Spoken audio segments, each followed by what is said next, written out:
Hi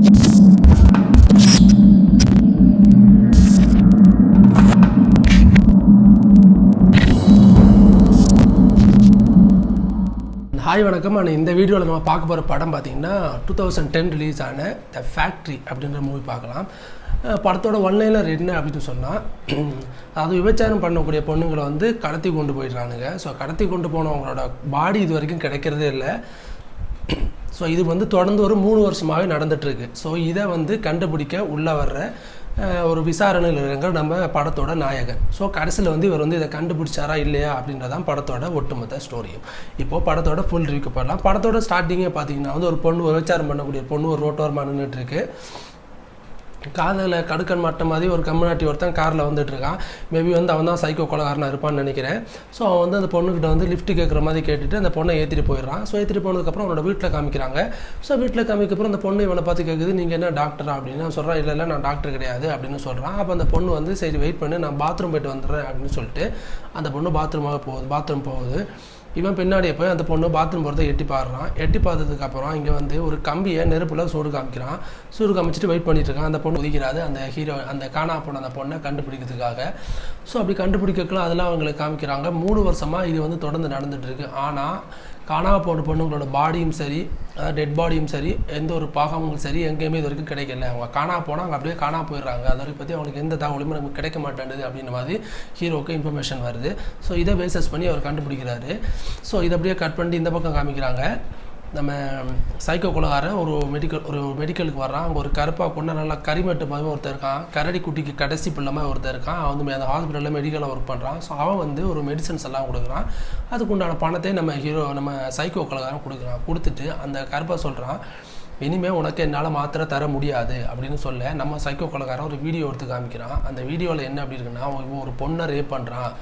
அதாவது இந்த கருப்பை ஒரு பொண்ணை ரேப் பண்ணியிருக்கான். அப்படி இந்த வீடியோ காமிச்சிட்டு இந்த சைக்கோ கொலகாரன்னா, இப்போது இந்த பொண்ணை நான் தான் பார்த்துக்கிறேன், அதனால் நீ வந்து எல்லாத்தையும் பொத்திக்கிட்டு நான் கேட்குற மாத்திரையை நீ வந்து கொடுத்து தான் ஆகணும் அப்படின்னு வந்து சைக்கோ கொலகாரன் சொல்கிறான். இவன் வேறு வழி இல்லாமல் பொத்திக்கிட்டு மாத்திரையை கொடுத்துட்டு அங்கேருந்து கிளம்புறான். அதே நேரம் நம்ம படத்தோட நாயகனோட ஹீரோவோட பொண்ணு அவனோட லவ்வரை மீட் பண்ணுறதுக்காக அங்கே வந்து வெயிட் பண்ணிட்டுருக்கா. ஸோ 2 பேர் மீட் பண்ணுறாங்க. ஸோ அப்போது அந்த பொண்ணு சொல்கிறான் அவனை பார்த்து, நான் வந்து ப்ரெக்னெண்ட்டாக இருக்கேன், ஸோ நம்ம எங்கேயாவது ஓடி போயிடலாம் அப்படின்னு சொல்லிட்டு அதுக்கு இந்த லவ் பண்ணுற அந்த பையன் சொல்கிறான், இப்போ என்னால் ஓடி வர முடியாது, வாய்ப்பே இல்லை ராஜா அப்படிங்கிற மாதிரி சொல்கிறான். நான் வந்து படிக்கணும், எனக்கு நிறைய கமிட்மெண்ட்ஸ் இருக்குது, நான் படிப்போம், என் ஃபேமிலியை பார்க்கணும், அதுக்கப்புறம் தான் நான் மேரேஜை பற்றி யோசிப்பேன் அப்படின்னு சொல்ல அங்கேருந்து கடுப்பில் அங்கேருந்து கிளம்பிடுறான் நம்ம ஹீரோவோட பொண்ணு. கிளம்பி வாசலில் வந்து நிற்க நம்ம சைக்கோ கொலகாரன் அங்கே வர்றான். அங்கே வந்து அவன் இந்த பொண்ணு வாசலில் நிற்க இவன் என்ன நினைக்கிறான், இதுவும் விபச்சாரம் உங்களுடைய பொண்ணு அப்படின்னு சொல்லிட்டு அந்த பொண்ணை அலைக்கு அங்கே கடத்திட்டு போயிடுறான் அந்த சைக்கோ கொலகாரன். ஸோ இதுக்கப்புறம் ஹீரோவோட ப்ரெஷர் இன்னுமே அதிகமாகுது. ஸோ எப்படி அவரோட பொண்ணை கண்டுபிடிச்சாரு, இவன் எதுக்காக இந்த பொண்ணெல்லாம் கடத்திட்டு போகிறான், கடத்திட்டு போனவனோட பாடி ஏன் கிடைக்கல அப்படின்றது அடுத்தடுத்த மர்மங்களாக அருளக்கூடியதான் அந்த படத்தோட ஒட்டுமொத்த ஸ்டோரியும். அண்ட் படத்தில் வந்து ஃபுல் ஸ்டோரியும் சொல்லிடலாமா அப்படின்னு பார்க்குறேன். படத்தில் வந்து என்ன அப்படின்னு சொன்னால், பொண்ணை கடத்திட்டு போயிடுறாங்க. பொண்ணை கடத்திட்டு போனதுக்கு அப்புறம் ஹீரோ வந்து இந்த வீட்டுக்கு வர்றாரு. அந்த கேஸை நான் முடிச்சுட்டு வீட்டுக்கு வர அவங்க ஹீரோட வைஃப் சொல்கிறாங்க, என்னோட பொண்ணை வந்து காணோம், நேற்று நைட்டு போனோம், இன்னும் வரல அப்படின்னு சொல்லிட்டு. அப்போ ஹீரோ ரொம்ப பயந்து அவங்களோட ஃப்ரெண்ட்ஸ் அவனோட ஃபேமிலி எல்லாருக்கும் ஃபோன் பண்ணி கேட்குறாரு, ஸோ பொண்ணு வந்துச்சு அப்படின்னு. ஸோ வரல அப்படின்னு சொல்ல ஹீரோக்கு ரொம்ப பயமாகிடுது. அப்போது அங்கே இருக்க காஃபி ஷாப்போட சிசிடிவி கேமரா செக் பண்ணி பார்த்தாலும் அவங்க பொண்ணு வந்து ஒருத்தவங்க கூட பேசியிருக்கா. ஸோ இவன் தான் கடத்திட்டு போயிருப்பான்னு சொல்லி அவனை பிடிச்சி வந்து கொமட்டை 2 குத்துறாரு. குத்துனோடனே அவன் சொல்கிறான், அவன் என்னோட லவ்வர், நாங்கள் வந்து மீட் பண்ணோம், ஆனால் அவளெல்லாம் கடத்தலை, அவளோட ஜர்க்கினை மட்டும் இங்கே விட்டுட்டு போயிட்டான்னு சொல்லிட்டு கோட்டை கொடுக்குறான். என்னடா பொய்யா சொல்லியாட அப்படின்னு சொல்லிட்டு, இல்லை நிஜமாவே அப்படின்னு சொல்லிட்டு அவனை அந்த கோட்டை கொடுத்து அங்கேருந்து கிளம்பிடுறான். இதே சமயம் இந்த பக்கம் காமிக்கிறாங்க, இந்த சைக்கோ கொலகாரன் அவளை ஏற்றிட்டு போன ஒரு சிசிடிவி கேமரா அதில் மாட்டுது. அந்த சிசிடிவி கேமராலன்னா ஒரு பிளாக் கலர் கார். ஸோ அதில் இருக்க நம்பர் பிளேட்டை வச்சு அந்த நம்பர் பிளேட்டை யார் ரெஜிஸ்டர் பண்ணியிருக்கோ அவன் நம்பர் பிளேட்டை ரேஸ் பண்ணி ஒரு இடத்துல போகிறாங்க. ஸோ அங்கே போய் பார்த்தா அவன் நடக்க முடியாமல் தவுண்டுக்கிட்டு இருக்கான். அவன் தான் அங்கே படுத்திருக்கான். ஸோ அவனோட பேர்லாம் நம்பர் பிளேட் இருக்குது அப்படின்னு சொல்கிறாங்க. ஸோ அவன் என்ன சொல்கிறான், இவனால் டெஃபினட்டாக எழுந்திரிச்சு ஒன்றுக்கு கூட போக முடியாது, இவன் எப்படி கடத்த முடியும் அப்படின்னு சொல்ல அதுக்கப்புறம் தான் நமக்கு தெரிய வருது, நம்ம இந்த சைக்கோ பைபிள் என்ன பண்ணுதுன்னா, பிளாக் கலர் கார்டில் இருக்கக்கூடிய நம்பர் பிளேட்லாம் ஆட்டையை போட்டோம் இவனோட காரில் ஒட்டிட்டு போயிடுறான். அப்போ தான் மாட்ட முடியாதுல்ல அப்படின்னு சொல்லிட்டு அங்கேருந்து போயிடுறான். அதுக்கப்புறம் நம்ம ஹீரோ என்ன பண்ணுறாருன்னா இந்த கேஸில் இன்னும் ஃபுல்லாக இறங்குவோம் அப்படின்னு சொல்லிட்டு ரொம்ப டீப்பாக உள்ளே இறங்குறாரு. ஸோ இவர் தனியாக ஒர்க் பண்ணுறதை பார்த்து இவரோட பார்ட்னர் அந்த லேடியும் நானும் உன்னோட சேர்ந்து ஒர்க் பண்ணுறேன் அப்படின்னு சொல்லி அவரோட சேர்ந்து ஒர்க் பண்ணுது. இந்த பக்கம் சைக்கோ காமிக்கிறாங்க. சைக்கோ கொலகாரன் என்ன பண்ணுறாருன்னா கடத்திட்டு போன இவரோட பொண்ணை ஒரு சங்கிலியால் கட்டி அந்த தொங்க விட்டுட்டு போயிடுறான். தொங்க விட்டுட்டு போயிட்டு யாருக்கும் சாப்பாடு எடுத்து ஒரு அண்டர் கிரவுண்டில் போய் சாப்பாடு வச்சுட்டு வெளில வர்றான். அதுக்கப்புறம் இந்த பக்கம் திரும்பவும் சைக்கோ காமிச்சான். அவன் வந்து லைட் ஆன் பண்ணுறான். அந்த லைட் ஆன் பண்ணால் அதுக்குள்ளே பார்த்தீங்கன்னா 3 பொண்ணுங்க இருக்கானுங்க. ஒரு பொண்ணு வந்து ப்ரெக்னெண்ட்டாக இருக்கா, ஒரு பொண்ணு வந்து ஏதோ லூஸ் தனமாக உளறிட்டு இருக்கு. அந்த ப்ரெக்னெண்ட்டாக இருக்க பொண்ணுக்கிட்டே இந்த பொண்ணு கேட்குது, நீ எவ்வளோ நாளாக இந்த அண்டர் கிரவுண்டில் அடைச்சி வச்சிருக்கான் உன்ன அப்படின்னா அது சொல்லுது, சுமாராக ஒரு 36 மந்தாக எனக்கு தான் அடைச்சி வச்சிருக்கான்னு. சைக்கோ கொலகாரன் அங்கே வர்றான். வந்து ப்ரெக்னெண்ட்டை டெஸ்ட்டை அந்த ஒரு பொண்ணுகிட்ட கொடுத்து போய்ட்டு நீ செக் பண்ணிட்டு வான்னு சொல்கிறான். அதை செக் பண்ணிவிட்டு வந்து ஒன்றும் இல்லை அப்படின்னு சொல்லுது. அதுக்கு சைக்கோ கொலகாரன் சொல்கிறான், நீ இப்படியே சொல்லிட்டு இருந்தேன்னா அங்கே பார்த்து அந்த ஐஸ் பாக்ஸில் ஒன்று போட்டு நான் உன்னை கொலை பண்ணிடுவேன் அப்படின்றான். இந்த ப்ரெக்னெண்ட்டாக இருக்க பொண்ணுக்கு டேப்லெட் எல்லாம் கொடுக்குறான். ஏன்னா அப்போ தான் அவனோட பொண்ணு வந்து குஜி பிக்கா பிறக்கும் அப்படின்றதுக்காக. உடனே ஒரு இரும்பில் ஒரு ரிங் எடுத்து கொண்டு வந்து நம்ம ஹீரோவோட பொண்ணுக்கு கையில் போட்டுட்டு நமக்கு மேரேஜ் ஆகிடுச்சு வா ஃபோட்டோ எடுத்துக்கலாம் அப்படின்னு சொல்கிறேன். அதுக்கு இந்த பொண்ணு சொல்லுது, தொடாத எங்கள் அப்பா பெரிய FBI ஆஃபீஸர் அப்படின்னு. அதுக்கு சைக்கோ கொலகாரன் என்ன சொல்கிறான்னா, வெளியில் தான் அவங்க அப்பாலாம் பெரிய புலி, உள்ளே வந்தால் இங்கே எலி தான், இங்கே நான் தான் புலி, இது என்னோட கொட்டை வாடி அப்படின்னு சொல்லிட்டு அவன் ஒரு செல்ஃபி எடுத்துகிட்டு போயிடுறான். ஸோ இதே சமயம் நம்ம ஹீரோ வந்து அவரை பொண்ணை ரேஸ் பண்ணி வந்துட்டுருக்காரு. ஒரு கட்டத்தில் நம்ம பொண்ணை அடைச்சி வச்சுருக்க இடத்த நம்ம ஹீரோ கண்டுபிடிச்சிடுறாரு. ஸோ அங்கே ஒரு டெலிஃபோன் இருக்கும். அந்த டெலிஃபோன் மூலமாக நம்ம ஹீரோவோட பொண்ணுக்கிட்ட நம்ம ஹீரோவும் பேசுகிறாரு. ஸோ அப்படி பேசும் பொழுது எங்கே இருக்கான்னு சொல்ல ஒரு அண்டர் கிரவுண்டில் இருக்கா அப்படின்னு சொல்கிறேன். கரெக்டாக அந்த இடத்துக்கு நம்ம ஹீரோவோட பார்ட்னர் அந்த லேடியும் வந்துடுது. அப்போது அவர் கரெக்டாக 2 பேரும் பிளான் பண்ணி உள்ளே வர்றாங்க. நம்ம சைக்கோ கொலகாரன் நடுவில் மாட்டிக்கிறான். வேறு வழி இல்லாமல் சைக்கோ கொலகாரனை நம்ம ஹீரோ ஷோல்டர்லேயே சுட்டுறாரு. ஷூட் பண்ணதுமே அவனை துப்பாக்கி எடுக்க திரும்ப அவனோட செஸ்ட்டில் சுட்டு அந்த சைக்கோ கொலகாரனை போட்டு தள்ளிடுறாரு நம்ம ஹீரோ. போட்டு தள்ளினதுக்கப்புறம் நம்ம ஹீரோவோட பார்ட்னர் இருக்கு இல்லையா, அந்த பொண்ணு கன் எடுத்து நம்ம ஹீரோவுக்கு வயிற்றில் ஒரே ஷூட்டு நம்ம ஹீரோ கீழே விழுந்துடுறாரு. என்னடா அப்படின்னு பார்த்தா இந்த பொண்ணும் இந்த சைக்கோ கொலகாரனும் சேர்ந்து தான் இவ்வளோ வேலைங்களை 3 வருஷமாக பார்த்துட்ருக்காங்க அப்படின்னு நமக்கு ஒரு பெரிய ஒரு சஸ்பென்ஸ் அங்கே ஓப்பன் பண்ணுறாங்க.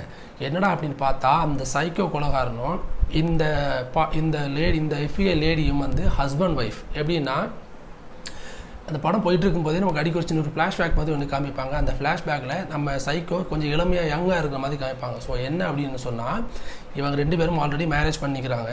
ஸோ மேரேஜ் பண்ணதுக்கப்புறம் இந்த FBI இந்த லேடிக்கு, அதாவது இந்த ஹீரோட பார்ட்னருக்கு குழந்தை பெற்றுக்க முடியாது. ஸோ அந்த மாதிரி ஒரு இது இருக்குது.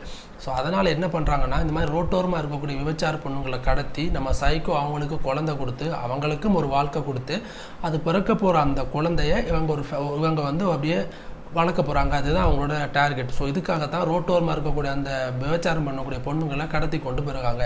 இதனால தான் 3 வருஷமாக இந்த சைக்கோ கொலகாரனை வந்து இவங்களால பிடிக்க முடியலை. ஸோ எதுக்காகடா அப்போ அந்த ரோட்டோரமாக இருக்கக்கூடிய அந்த பொண்ணை வந்து நீங்கள் ஒரு பொண்ணை ஸ்டார்டிங்கில் ஒரு பொண்ணை கடத்தி கொண்டு கொலை பண்ணா அப்படின்னு நீங்கள் கேட்கலாம். அதுக்கு ரீசன் என்ன அப்படின்னா அதுக்கு நம்ம காட்டுவாங்க. அந்த கடத்தி போன பொண்ணோட லவரை பிடிச்சி நம்ம ஹீரோ இடையில விசாரிப்பார். ஸோ அப்படி விசாரிக்கும்போது அந்த பொண்ணு பொம்பளையாக இருந்து ஆம்பளையாக மாறுறதுக்கு கொண்ட ஆப்ரேஷன் வந்து பண்ணியிருக்கோம். அதைத்தான் அந்த பொண்ணு யூரின் போகும்போது நம்ம சைக்கோ கொலகாரன் போய் பார்த்துருப்பான். அதனால தான் உனக்கு என்ன வேணும் அப்படின்னு கேட்டதுக்கு ஒரு ஆணும் பொண்ணும் இருக்கக்கூடிய ரிலேஷன்ஷிப்பை உன்னால் தர முடியுமா அப்படின்னு கேட்டு அவர் கொலை பண்ணதுக்கு ரீசனும் அதுதான். ஸோ அது நமக்கு தெளிவாக நமக்கு கேட்டால் சொல்லிடுவாங்க. ஸோ அதுக்கப்புறம் இங்கே பார்த்தா அந்த பொண்ணு கதை சொல்லுது. ஸோ இதுதான் ரீசன். ஸோ அந்த பொண்ணுக்கு குழந்தை பெற்றுக்க முடியாது. ஸோ அதனால் வந்து இப்படி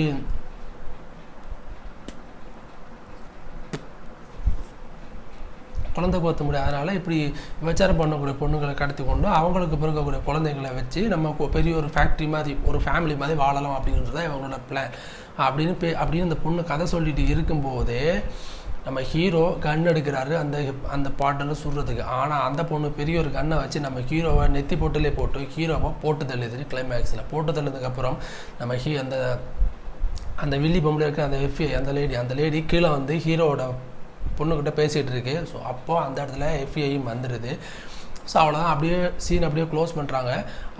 அங்கே கீழே வந்து நிறைய குழந்தைங்க 1-2 இல்லை ஒரு 10-20 குழந்தைங்க கீழே அப்படி ஒரு ஃபேக்ட்ரிமாக ஒரு கூடைக்குள்ளே அடுக்கி வச்சுருப்பானுங்க. ஸோ அதெல்லாம் காட்டுறாங்க. ஸோ அதுக்கப்புறம் அந்த குழந்தைங்கள்லாம் எடுத்துக்கிட்டு அங்கேருந்து ஆகிடுது அந்த FBI லேடி. அதுக்கப்புறம் அங்கே போயிட்டு ஹீரோவோட பொண்ணுக்கு ஒரு வாய்ஸ் நோட்டும் அனுப்புது. வாய்ஸ் நோட்லாம் சொல்கிறாங்க, ஸோ இதுதான் நடந்துச்சு, இதுக்காக தான் நாங்கள் பண்ணோம், உங்கள் அப்பா கண்டுபிடிச்சிட்டாரு, உங்கள் அப்பாவை நான் தான் போட்டு தள்ளிட்டேன் அப்படின்னு சொல்கிறாரு. ஸோ இதை கேட்டு அந்த பொண்ணு டென்ஷன் ஆகுது. இதை கேட்டு அந்த பொண்ணு டென்ஷன் ஆன அதே நேரம் அந்த சைக்கோ கொலகாரனோட அந்த ஒய்ஃப் வந்து அப்படி அந்த குழந்தைய கட்டி பிடிச்சிட்டு ஒரு லுக்கு விடுது. பார்த்தா அது ஒரு வேறு இடத்துல அவங்க அது நினச்ச மாதிரியே எல்லா குழந்தைங்களையும் கொண்டு ஒரு ஃபேக்ட்ரி மாதிரி ஒரு ஃபேமிலி மாதிரி மேக் பண்ணி வாழப்போகுது அப்படின்னு ஒரு ஹாப்பி என்டிங், ஒரு சேட் என்டிங்கோட இந்த படத்தை வந்து முடிக்கிறாங்க. இந்த படம் யாருமே எதிர்பார்க்காத ஒரு ட்விஸ்ட் அண்ட் டர்னோட செம்மையாக இருக்கும் கிளைமேக்ஸ். இப்போ நான் சொன்னது எல்லாமே நீங்கள் விஷுவலாக பார்க்கும்போது வேறு லெவல் எஃபெக்ட் கொடுக்கும். அதுவும் அந்த சைக்கோ கொலகாரன் யார் அப்படின்னு நமக்கு ரிவீல் பண்ணதுக்கப்புறம் வரக்கூடிய ஒவ்வொரு நிமிஷமும் சும்மா வேறு லெவலில் எடுத்துருப்பானுங்க. அவ்வளோ சூப்பராக இருக்கும் இந்த படம். ஸோ யாரெல்லாம் இந்த படத்தை மிஸ் பண்ணியிருக்கீங்களோ இப்போது இங்கிலீஷ் சப்டைட்டிலோட இந்த படத்தை பாருங்கள். ஒரு சோகமான விஷயம் என்னென்னா தமிழில் பார்க்குறவங்களுக்கு இந்த படம் தமிழில் இல்லை. ஸோ நான் சொன்ன கதை இது தான். ஸோ இந்த கதையை புரிஞ்சுக்கிட்டு நீங்கள் படம் பாருங்கள், டெஃபினட்டாக உங்களுக்கு இந்த படம் சூப்பராக இருக்கும், தரமான ஒரு படமாக இருக்கும். அண்ட் ஃபேமிலியோட இந்த படம் பார்க்கலாமா அப்படின்னு சொல்லிட்டா டெஃபினட்டாக வந்து பார்க்கலாம். எந்த மாதிரி ஒரு வல்காரிட்டி சீன்ஸும் இல்லை. ஸோ ஃபேமிலியை பார்க்க வேண்டிய படம் தான். பட் இது கொஞ்சம் நிறைய வைலன்ஸ் சீன்ஸ் நிறைய இருக்கும், கொலை பண்ணுறது அந்த மாதிரி ரத்தம் அந்த மாதிரி நிறைய சீன்ஸ் இருக்கும். ஸோ அதனால் இந்த படம் ஃபேமிலியோட பார்க்க முடியுமா அப்படின்னு நீங்கள் ஃபஸ்ட்டு பார்த்துட்டு அதுக்கப்புறமா முடிவு பண்ணி இந்த படத்தை வந்து நீங்கள் பாருங்கள். அண்ட் தேங்க்ஸ் ஃபார் வாட்சிங் மை வீடியோ. அதுக்கப்புறம் ஒரு நல்ல ஒரு விமர்சனம், ஒரு நியூஸோட வந்து உங்களை மீண்டும் சந்திக்கிறேன். தேங்க்யூ. அண்ட் மறக்காமல் நம்ம சேனலை சப்ஸ்கிரைப் பண்ணிடுங்க அண்ட் அந்த பெல் ஐக்கான்